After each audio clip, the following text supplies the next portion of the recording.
laying low, no place to go.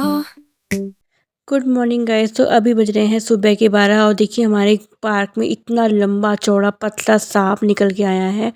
जो हमने पड़ोस में जो हमारे एक फौजी भाई है उनको बुलाया, तो देखिए वो कितने डरते नहीं हैं, उन्होंने बस ग्लव्स पहने हुए हैं और इतनी इजीली इतने बड़े सांप को पकड़ लिया। और मैं तो खैर देख नहीं पाई, दिया स्कूल से आई थी शायद 10:30-11 बजे के आसपास का टाइम है। हाँ, वो स्कूल से आई तो तभी एक भैया ने देखा कि पार्क में सांप भाग रहा है, तो फिर उसको किसी को बुला के पकड़वाया। ये फौजी भाई है, ये बिल्कुल डरते नहीं है, आर्मी में काम करते हैं, तो इनको तो खैर हैबिट होती है सब काम करने की। तो इन्होंने ईजिली देखो सांप को ग्लव्स पहन के पकड़ लिया। और देखो कितना लंबा सांप है, कितना लंबा सांप। और इस टाइम सर्दियों का टाइम होता है ना, सर्दियों में धूप अच्छी निकलती है, तो सांप ना धूप में अब सिकाई करने के लिए धूप में निकल जाते हैं ठंड से बचने के लिए।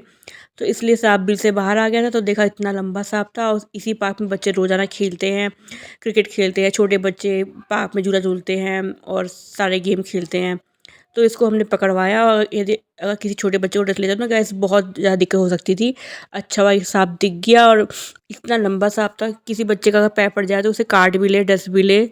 तो यार बहुत, हम जंगल वाले एरिया में रहते हैं ना, ये एरिया बड़ा खतरनाक एरिया है, तो यहाँ पे तो सांप बारिश में और सर्दियों में निकल ही जाते हैं। तो मैंने कहा पहली बार इतना लंबा सांप देखा, और देखिए कितने आराम से उन्होंने इनको पकड़ भी लिया, कि इतना डरते भी नहीं है। और देखो ये बदमाश बच्चा हमारे पड़ोस में रहता है, दिया वो दिया पे वो करे जा रहा है, स्प्रेड करे जा रहा है दिया पे। ये बहुत नॉटी बच्चा है।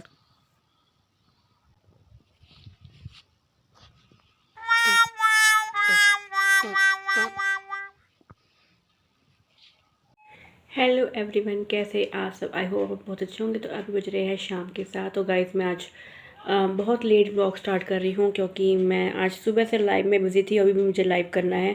थोड़ा सा नेट की स्पीड यहाँ बहुत कम हो जाती है, इसलिए मैं लाइव नहीं कर पाती हूँ, और इसलिए मेरा सुबह मॉर्निंग में ब्लॉग नहीं आया। तो ये ब्लॉग मैं कल के लिए रेडी कर रही हूँ, क्या पता कल आए या परसों सुबह आए, जो भी जिस टाइम भी आए। तो इसी वजह से मैं थोड़ा सा आज, क्योंकि कल मेरा नेट भी ख़त्म हो गया था, तो मैं लाइव नहीं कर पाई थी।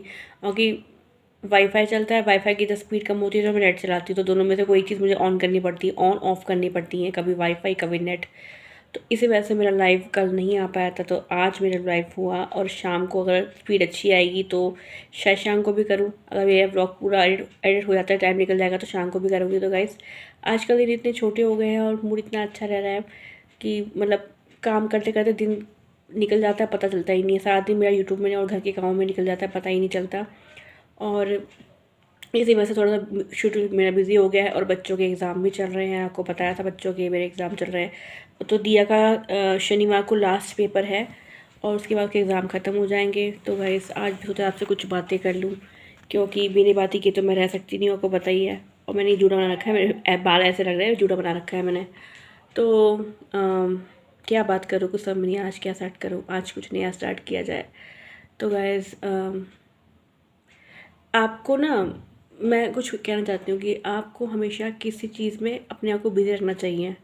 अगर आप किसी चीज़ में बिज़ी रहते हो ना, किसी भी चीज़ में, अगर आपकी कोई हॉबी है, आपकी लाइफ में आपकी कोई भी हॉबी होनी चाहिए। यदि आपको गार्डनिंग का शौक़ है, आपको कुकिंग का शौक़ है, आपको पेंटिंग्स का शौक़ है, आपको व्लॉगिंग का शौक़ है, आपकी कोई ना कोई हॉबी होनी चाहिए। यदि आप अपनी लाइफ में अपनी एक हॉबी को पकड़ लेते हो कि ये मेरी हॉबी है, और मुझे दिन भर में अपने काम को निपटाते हुए इसके लिए अपनी एक स्पेशल हॉबी के लिए टाइम निकालना है, तो आपकी लाइफ में जितनी भी टेंशन है ना, कब ख़त्म हो जाएगी आपको पता भी नहीं चलेगा। टेंशन ना हर किसी की लाइफ में होती है, लेकिन आपको अपने आप को इतना बिज़ी रखना पड़ता है कि आपको टाइम नहीं मिलना चाहिए किसी टेंशन को अपने ऊपर फेस करने का, मतलब लोड लेने का। और कि टेंशन का दूसरा नाम है ज़िंदगी है। ज़िंदगी में आपको टेंशन तो मिलेगी, हर पल मिलेगी, हर कदम पे मिलेगी। लेकिन मैं अब बोलोगे कि मैं तो खुद इतनी टेंस रहती हूँ, तो मैं क्या ज्ञान ज्ञान बांट रही हूँ। तो गाइस मैं टेंस भी रहती हूँ, लेकिन मैं लोगों की जब मैं अपने से दूसरे को देखती हूँ, तो मुझे लगता है कि उनकी परेशानी के सामने जब मैं दूसरी औरतों को देखती हूँ, तो मुझे लगता है कि यार मेरी परेशानी तो है परेशानी, लेकिन उनकी परेशानी मुझसे ज़रा मुझे बड़ी लगती है। मैं देखती हूँ कि वो मुझसे भी बहुत बुरी तरह से फेस कर रही है, तब मुझे लगता है कि यार भगवान ने जो भी दिया है, जैसा भी दिया है, उसमें खुश रहना सीखो, भगवान पे विश्वास रखो। आज बुरा समय है तो कल अच्छा समय भी आएगा। और अपने आप को इतना बिजी कर लो ना कि आपको नेगेटिवली आपकी लाइफ में है, आपकी लाइफ में बुरा हो रहा है, लेकिन आप अपने आप को इतना बिजी कर लो ना, आप इतने ज़्यादा बिजी हो जाओ कि आपको इन सब चीज़ों को सोचने का टाइम भी ना मिले। और भगवान पे विश्वास रखो, अगर आप भगवान पे विश्वास रखते हो तो एक दिन आपका सब कुछ ठीक ही हो जाना है। तो मैंने सब कुछ भगवान पे छोड़ दिया। कहते हैं ना, जिसका कोई नहीं होता उसका ऊपर वाला होता है। तो मैंने सब कुछ ऊपर वाले पे छोड़ दिया है। जब मेरा समय आएगा वो सब कुछ ठीक कर देंगे। मुझे सब उन पे भरोसा रखना है और अपने काम को करते रहना है। जो काम मैं कर रही हूँ उसको मैं कभी नहीं छोड़ूंगी। लोग कोशिश करते हैं कि मेरा काम छूट जाए, लेकिन मेरे दुश्मन भी बहुत सारे हैं। मैं उनका नाम लाइव में नहीं ले सकती। मेरे बहुत सारे दुश्मन हैं, लेकिन मैं उनका लाइव में बता नहीं सकती हूँ कि लाइव में बहुत पर्सनल बातें करना अलाउ नहीं है। तो दुश्मन तो हर किसी के होते हैं। मेरे भी कुछ दुश्मन हैं जो मुझे पसंद नहीं करते हैं, जो चाहते हैं कि मैं लाइफ में बिल्कुल भी आगे ना बढ़ पाऊँ, जो मुझसे बहुत जलते हैं, मुझसे नफ़रत करते हैं। इतनी ज़्यादा नफ़रत करते हैं कि वो चाहते हैं कि मेरी लाइफ पूरी ख़त्म हो जाए, मैं पूरी तरह से बर्बाद हो जाऊँ। ऐसे बहुत से एनिमी हैं मेरे। सच में मेरे ऐसे एनिमी हैं जो चाहते हैं कि मैं पूरी तरह से ख़त्म हो जाऊँ, पूरी तरह से बर्बाद हो जाऊँ, डिप्रेस हो जाऊँ, अपना सब कुछ ख़त्म कर दूँ, टेंशन में रह के अपना सब कुछ तबाह कर दूँ। बट मैं उनकी जो मेंटालिटी है ना, उनको मैं कभी सच नहीं होने दूँगी। मैं अपने हनुमान जी पे पूरा विश्वास रखती हूँ और अपने आप पे विश्वास मुझे अपने आप पे विश्वास तो है, लेकिन उस विश्वास को मुझे और बढ़ाना है। डीमोटिवेट होती हूँ तो मुझे मोटिवेट होना है, दूसरों को देख के मोटिवेट होना है।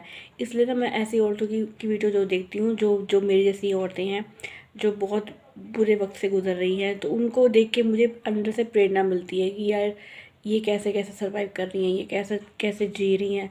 तो उनको देख के मुझे अंदर से प्रेरणा मिलती है कि ये भी तो इन बुरे मुश्किल दौर से गुजर रही हैं, तब भी ये हार्ड वर्क कर रही हैं, सब कुछ कर रही हैं। तो इसलिए उनको देख के मुझे मन करता है कि गाइस, जब वो कर सकती है तो मैं क्यों नहीं कर सकती। मुझे भी अपने आप को मौका देना चाहिए। और कहते हैं ना, जब बुरा समय होता है तो उसके बाद अच्छा समय होता है। कहते हैं जब आपका बहुत अच्छा समय चल रहा है तो आपको डरना चाहिए कि आपका अभी बहुत अच्छा समय चल रहा है और उसके बाद का समय बुरा आ सकता है। और मेरा समय तो बहुत बुरा चल रहा है, तो मैं सोचती हूँ कि अभी इतना बुरा समय है तो क्या पता आने वाला समय सब कुछ ठीक कर दे भगवान। भगवान पे विश्वास रखती हूँ और बस सब कुछ मैंने भगवान पे छोड़ दिया है। उनकी जब इच्छा होगी वो मेरी नैया पार लगा देंगे। बस मुझे उनसे ही उम्मीद है और जो मैं काम कर रही हूँ मुझे करते रहना है। जो दुश्मन है वो अपना काम कर रहे हैं तो उनको करने दो, पर मुझे अपने भगवान पे विश्वास है। जिस दिन उनकी इच्छा होगी ना कि मैं अपनी जिस दिन उनकी इच्छा होगी तभी मेरा बेड़ा प्यार पार हो पाएगा। उससे पहले कहते थे उम्मीद से ज़्यादा किसी को नहीं मिलता। तो जब भगवान की किस्मत में मेरी लिखा होगा, जैसा मिलना, जहाँ मिलना, जो भी मिलना मेरी लाइफ में लिखा होगा, मुझे वो मिल जाएगा। तो मैं भगवान पे विश्वास रखती हूँ और सब कुछ मैंने उन पे छोड़ रखा है कि जब उनकी इच्छा होगी मुझे मेरी लाइफ में सारी खुशियाँ दे देंगे, सब कुछ कर देंगे मेरे लिए। तो इसलिए मैंने मॉर्निंग में कुछ भी शूट नहीं किया, क्योंकि सुबह मैं लाइव में लगी हुई थी, फिर घर के काम में लगी हुई थी, और इसी वजह से मैंने सुबह मॉर्निंग में ब्लॉग नहीं बनाया। तो मेरा फेस थोड़ा काला आ रहा है यार। रात को ना ये दिक्कत होती है, रात को टाइम शूट करो तो फेस काला हो जाता है। तो अभी बजने को घंटी आ रही, शाम के 7 बज रहे हैं, पूरे 7 बजने वाले हैं और इस टाइम मैं ब्लॉग शूट कर रही हूँ। तो ये ब्लॉग आपको सुबह तक मिल जाएगा अगर मैं ज़्यादा लंबा नहीं बनाऊँ तो। और वंशिका तो अपने रूम में पढ़ रही है। आज किसी बात को लेके वंशिका से मेरा बहस हो गया तो उसका मूड थोड़ा ख़राब है। पता नहीं क्या, बच्चे ना किसी की सुनते नहीं हैं। आप जो देखो, मेरी प्रॉब्लम लाइफ में दिक्कत ये है ना कि वो जिस एज में है ना, उस एज में मैं भी इस एज में मैं भी रह चुकी हूँ। और मुझे जो कहते हैं ना कि मेरे माँ मुझे कहती है कि जब तुम्हारे खुद के बच्चे होंगे तो तुम्हें मान पड़ेगा कि माँ बाप के साथ ज़्यादा हम बुरा करते हो तो कैसा फेस होता है, कैसा तुम्हें फील होता है। तो जो कुछ मैंने अपनी मम्मी के साथ किया, मम्मी मुझे पहले रोक टोक करती थी तो मुझे बहुत बुरा लगता था। और सेम जो फीलिंग जो मैंने मम्मी के साथ की थी, वही फीलिंग आजकल मैं फेस करती हूँ कि मेरे बच्चे भी मुझे बहुत नेगेटिव सोचते हैं। वो मुझे दुश्मन समझते हैं, नहीं क्यों। उन्हें रोक टोक करो तो उन्हें पसंद नहीं आता, या मैं करूँ तो क्या करूँ। समझाऊँ तो भी बोलूँ, ना समझाऊँ, अगर मैं उनको नहीं समझाऊँ तो दुनिया बोलेगी कि आपने बेटी को समझाया नहीं, आपने बेटी की केयर नहीं करी। दुनिया तो हर तरह से बोलेगी। मैं करूँ तो क्या करूँ, समझ में नहीं आता। मैंने सब कुछ वहाँ पे छोड़ दिया है। जो इनकी इच्छा होगी वो होगा। मेरा काम बोलना है, सुनती है सुने, ना सुनती है ना सुने। अब टीनेज वाले बच्चों को तो हम समझाना पत्थर में सिर मारने के बराबर। वो किसी की सुनने वाला नहीं है। वो मेरी हर बात को सुनती है, इग्नोर मार देती है। जो उसके काम की होती है वो सुनती है, जो उसके काम की नहीं होती है वो टाल देती है। वो मैं उसके चक्कर में जानी पड़ती है। उसके चक्कर में बैठूंगी तो मैं सुकून से अपने काम नहीं कर पाऊंगी। तो मैं इस पर ज़्यादा ध्यान देती नहीं हूँ। इस एज में हर बच्चे ज़िद्दी हो जाते हैं। ये टीन एज ऐसी एज होती है, इसमें आप जब मैं भी इस एज से गुजर चुकी हूँ। मुझे अपने मम्मी पापा उस टाइम बोल लगते थे कि मेरे सबसे बड़े दुश्मन लगते थे कि मेरे सबसे बड़े दुश्मन है कि मुझे हर चीज़ के लिए टोकते हैं, हर चीज़ के लिए मुझे परमिशन लेनी पड़ती है। मुझे बहुत बुरी लगती थी उनकी बातें। तो जो चीज़ मैंने फ़ेस की वही चीज़ अब, जो चीज़ मेरे मम्मी पापा ने फ़ेस की अब सेम वो चीज़ मैं फ़ेस कर रही हूँ। तो ये एज ही ऐसी होती है, इसमें हम अपने बच्चों को कुछ भी समझाएं ना, वो हमेशा नेगेटिव ही लेंगे।